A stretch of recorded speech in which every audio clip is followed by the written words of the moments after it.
Hi Stampers, it's Gigi with Stamp FUNatics, and welcome to week 4 of my 12 weeks of Halloween. I hope you've been enjoying this series. If you've missed my first 3, you can go back in my YouTube and look them up. And I have another little cute gift treat idea for you, simple and sweet and really easy. And I'm going to be using my clear tiny boxes. These are in our annual catalog for Stampin' Up, and they come with a little bit of a clear paper over them so it keeps them from scratching. And just peel that off. All right, they're sticking to me. Okay, and then we're just going to go ahead and build that box. I'm not going to put some candy in it this time. You see what I have. I've done candy corn. You can put any type of holiday candy that you want in it. And I'm just going to go ahead and put that little tab in, and that builds the bottom of the box. And then just go ahead and press in your corners. You want to get a nice crisp edge on the back of the box too. Pull these back up a little, and then you're just going to close the box up like that. See? Easy, easy. And so what I'm going to do now is this is what I'm going to be using is our Toil and Trouble Designer Series paper. And we have this cool paper that has this tiny little frog right there that I'm going to be punching out. Okay, so we're going to take a piece of our Designer Series paper, and we're going to take that little frog right there with our 1/2 inch circle round punch, and I'm just going to punch him out. And he's the one that's like right there on my cauldron. And then the rest of the cauldron I'm going to cut out with the Big Shot. Let's bring that in and use the framelits that come with the set. And let me just show you real quick again. These are the framelits. We're actually going to be using this cauldron one, and they match the cauldron and bubble stamp set. So they really cut out just about every one of these little pictures. So let's go ahead and get that done. Just go ahead and line that up, and let's see, that's pretty good. Just a little tad there. Okay. We're going to run them through. We still have that cute little cat. I'll think of something to do with him on another project. And look how great. Cuts it out real fast. Just love it. All right, so let's put that over here. And now we're going to take our box, and this is the front of our box. And I have a piece of our Designer Series paper from the Toil and Trouble. And this measures 1.5 inches wide, and then I did it by about 9.5 inches long. And I'm just going to take my box, let's see, where was the front? Right here. And I'm going to start at the bottom, and I'm just going to come around and just crease it all the way on all the corners. And then just bring it around to the bottom and crease it. And then I'm going to take some of my snail adhesive, and you can use something stronger if you want. You can use your tear and tape. I'm just going to use a little bit of snail for speed.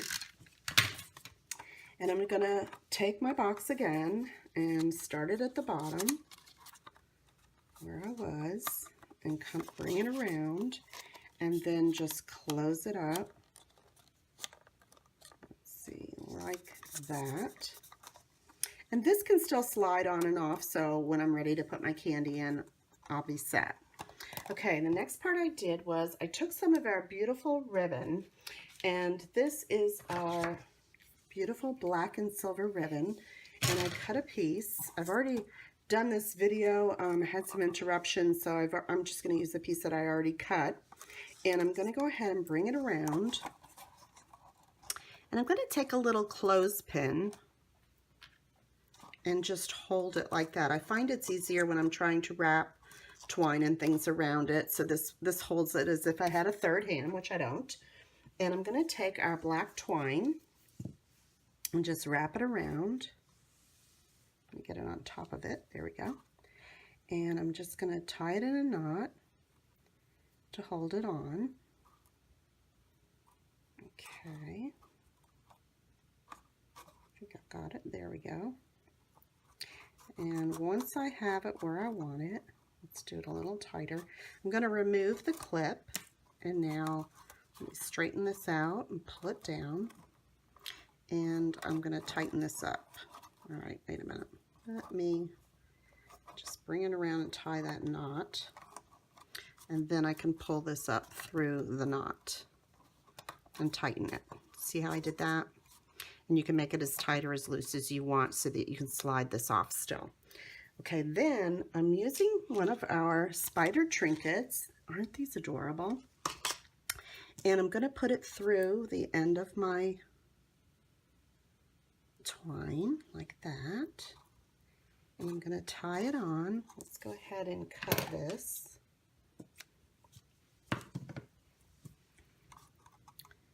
I'm going to tie it onto the front at the top just to give it a little extra sparkle, and it's just so cute, the little spider. I love the embellishment.